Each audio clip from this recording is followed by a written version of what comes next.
My stalker tried to kill my girlfriend.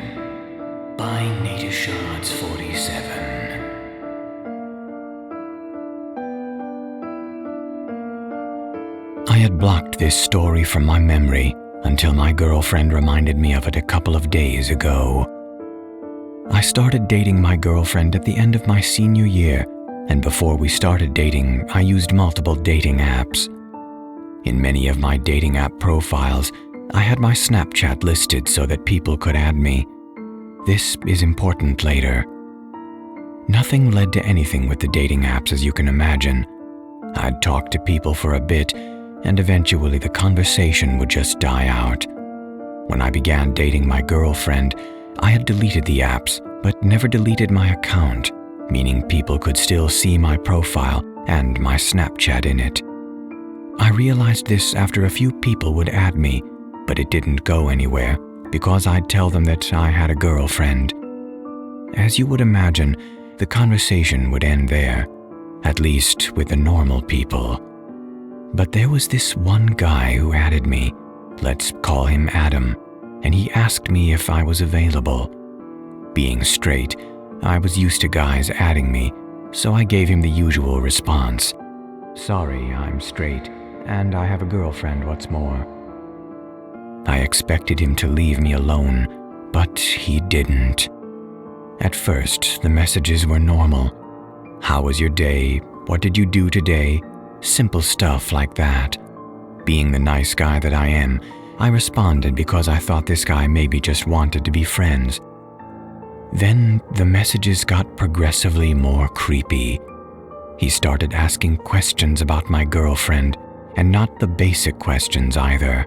Questions like, do you guys have sex a lot? Does she like you? Are you good in bed?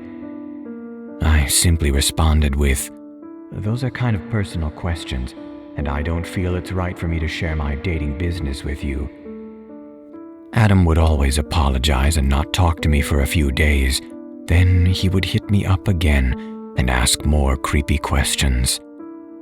I eventually told my girlfriend about the situation, and for those who don't know, my girlfriend is super sweet, but she's also very aggressively protective over me. She added this guy and basically told him that he needed to leave me alone. Unfortunately, this enraged Adam, who responded with saying that I needed to dump this bitch now because she was a cunt. Naturally, I defended my girlfriend and blocked Adam. Everything was cool for a week until another account added me. The guy's name was Tyler, and he was super chill. He was super nice to me and respected my relationship with my girlfriend. As the days went by, I started to notice that Tyler's vocabulary was very similar to Adam's. I wasn't sure about it, so I didn't make any assumptions that it was him. I gave Tyler's snap to my girlfriend, who added him to investigate.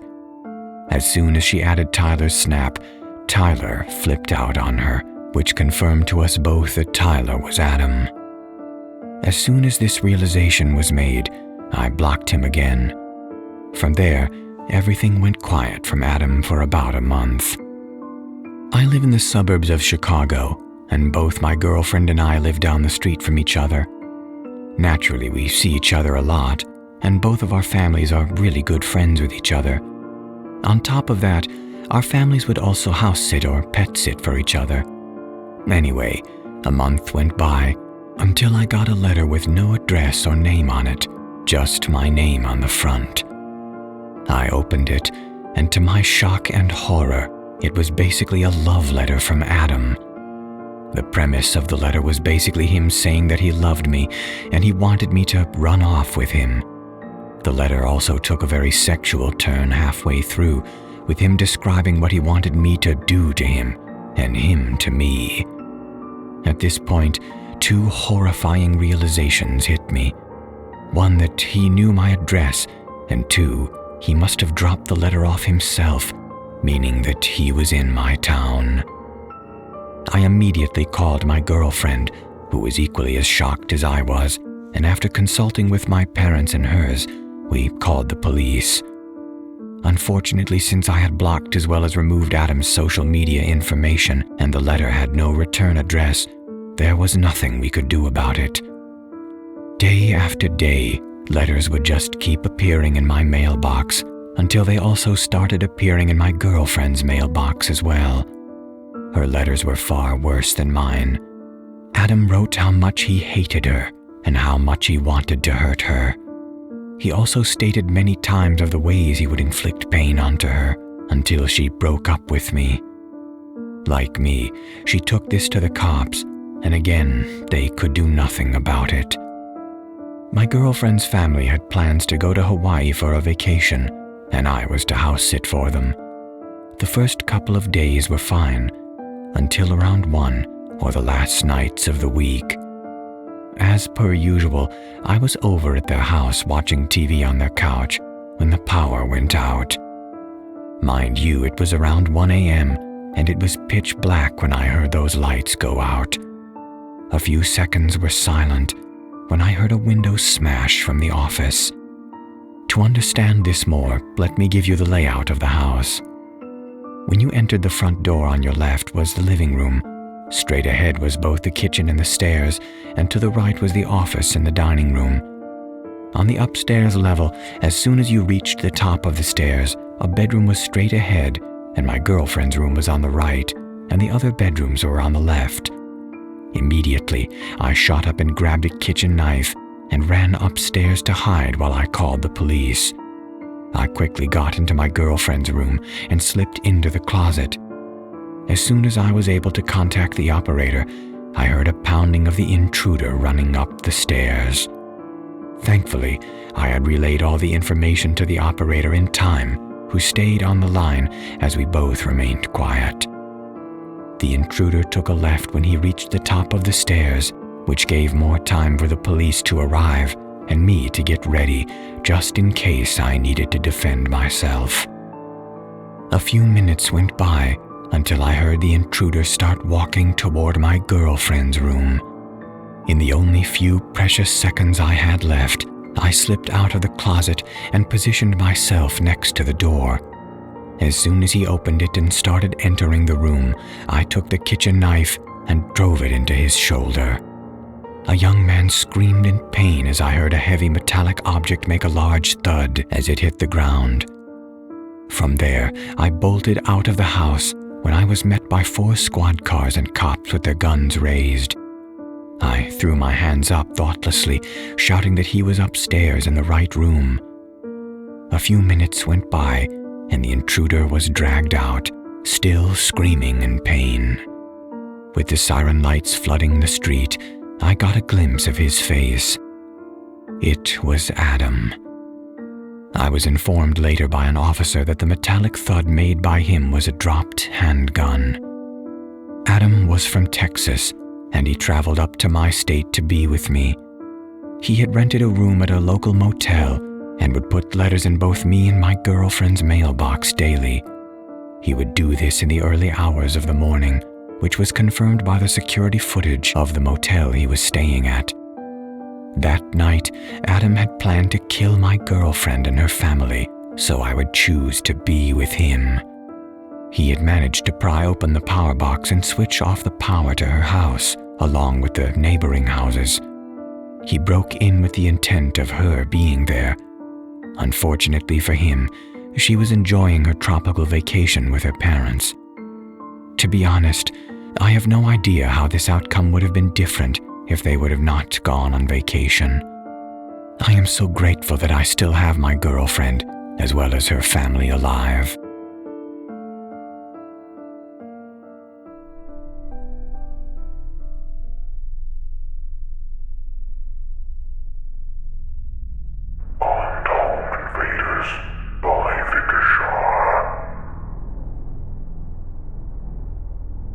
I'm a security guard for an alarm response company.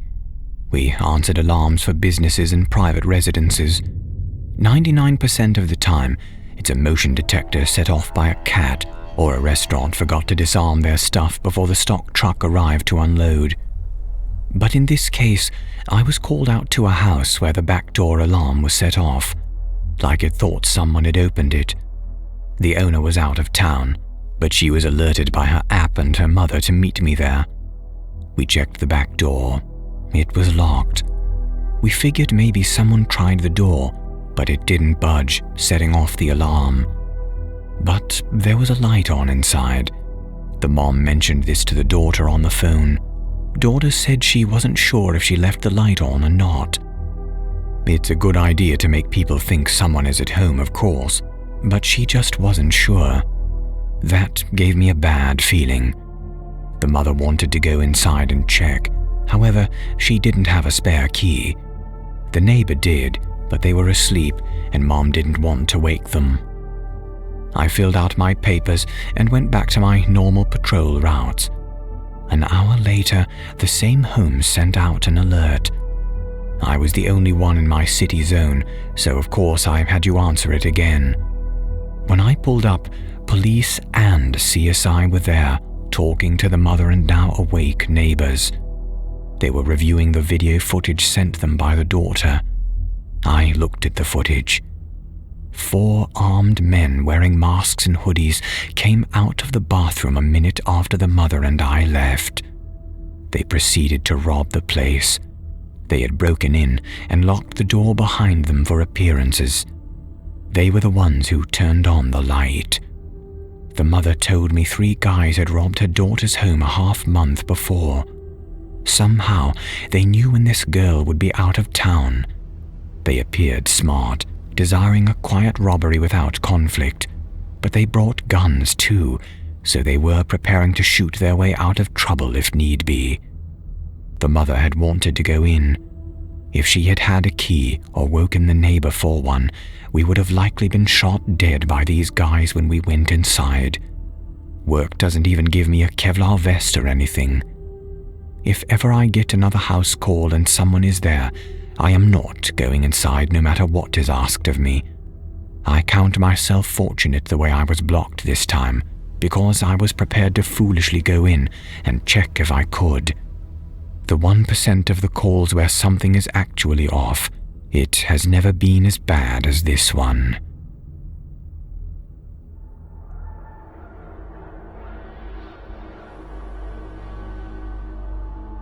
Online fan turned stalker by deleted. I started an OnlyFans account over the summer to support myself through school, and things were going great until I posted my Amazon wishlist. Amazon doesn't release your address to people who gift you items, fortunately, but third-party sellers can, and that's where I went wrong. By the way, not trying to promote myself here. This is a very frightening story, and I felt like it should be shared. In late July, I got a puppy. One night around 2 a.m, I took him outside to go to the bathroom. While he was doing his business, I noticed a car parked outside my family home. I saw a figure in that car, and I could tell that they were looking at me, but I couldn't make out their face because it was pitch black outside. Feeling a bit uneasy, I picked up my puppy to take him back inside, and when I started to move, the car parked in my driveway. I sprinted back inside and locked the door, but they never approached my house. The next morning, I went to check the mail. There was an envelope addressed to my OF name, with, of all things, $20 in it, but no note. I was currently still at home with my parents, who had no idea of my OF account, so I didn't mention it to them. A week later, I moved back to my college town to get ready for school. At this time, I stopped posting for the time being until I could figure out how they got my address. I watched enough crime shows to know that there is a possibility I could be in danger.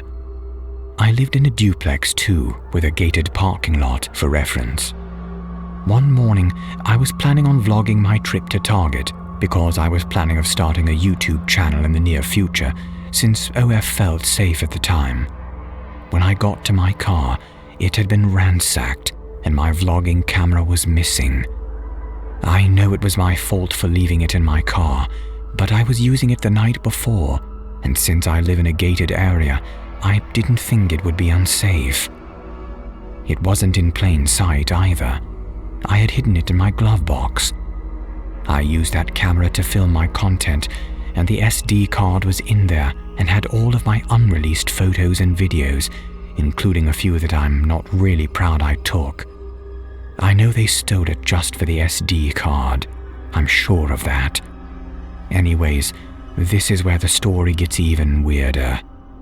There are cameras outside in the parking lot, so with the help of the security, we were able to watch this person break into my car and find the camera. And they didn't touch any of the other 7 cars on the lot.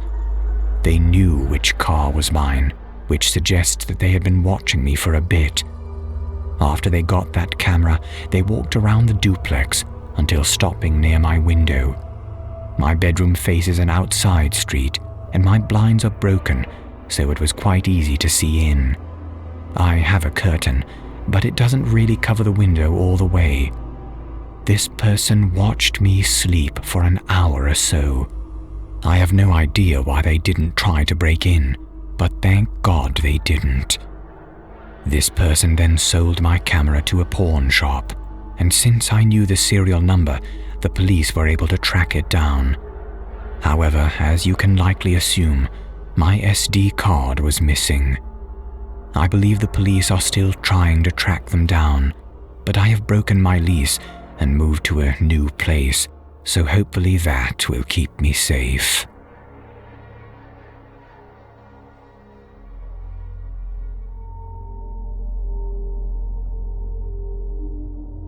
I can't decide if these events are connected. By Janika Swoosh. Hi all. A bit freaked out, so I'll just get right into it. One Wednesday night in November at around 10:30 p.m., I heard a knock on my front door. I was upstairs at the time, and I wasn't entirely sure if I'd actually heard the door. I don't get too many visitors at that time, especially on a weekday, and I don't really have that many friends. I live on a fairly busy street, but it usually quiets down around 7:30 p.m., and very few people other than neighbors come out and go after that. Anyway, I decided it was likely that I'd imagined it and went downstairs, made a cup of tea, and forgot about it a half hour later. For some reason, it popped back into my head, and I decided to check the doorbell ring app to see if the doorbell had actually caught anything. Not really expecting to find much, so it took me by surprise when I saw a stranger in a yellow high-vis jacket and a beanie hat standing at my front door just a half hour before. I watched the video. It captured the first few steps he took before he stood directly in front of my house.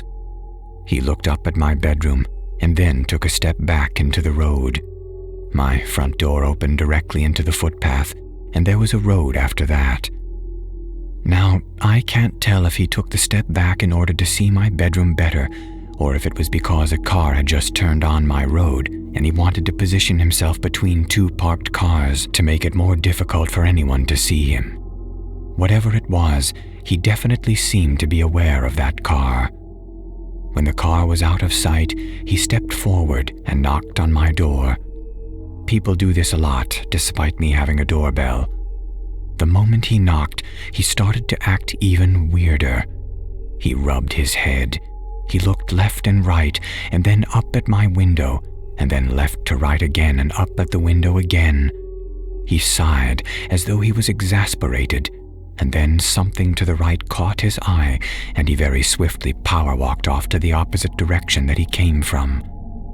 Moments later, I heard my neighbor's front door open, and I realized that this strange man had seen the neighbor walking toward his door through the privacy glass, and had decided that he didn't want that confrontation.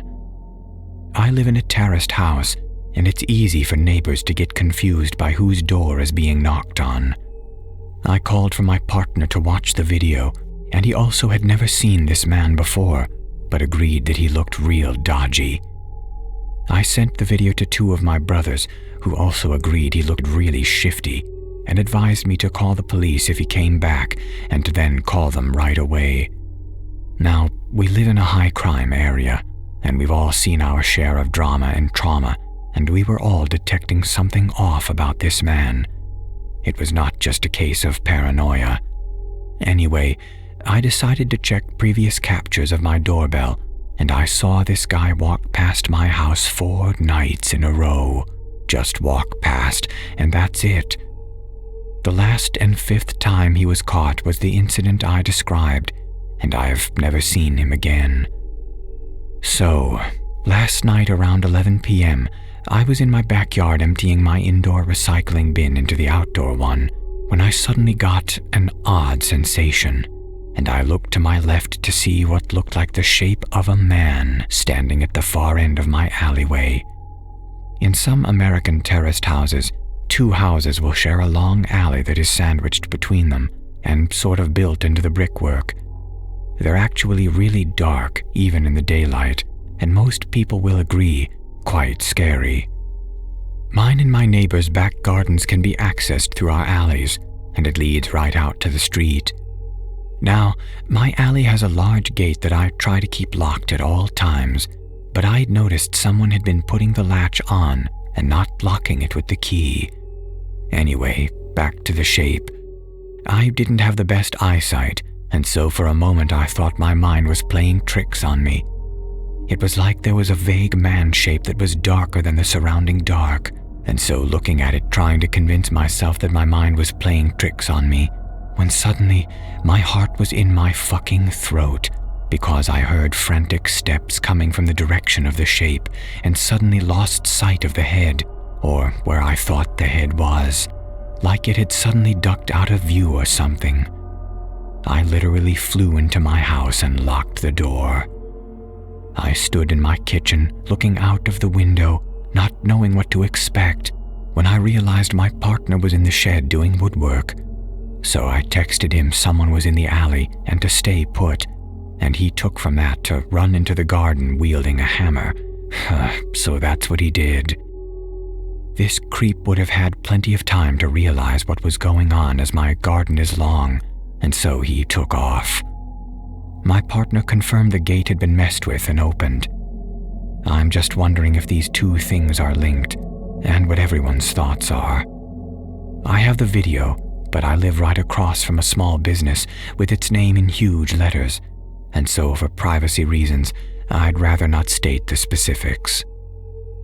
I have sent the video of what I've captured to the mods, but on viewing it again, I noticed you can't really see the business name as clearly as I'd thought, so I might as well upload it here. Here's the video link of the video if anyone's interested.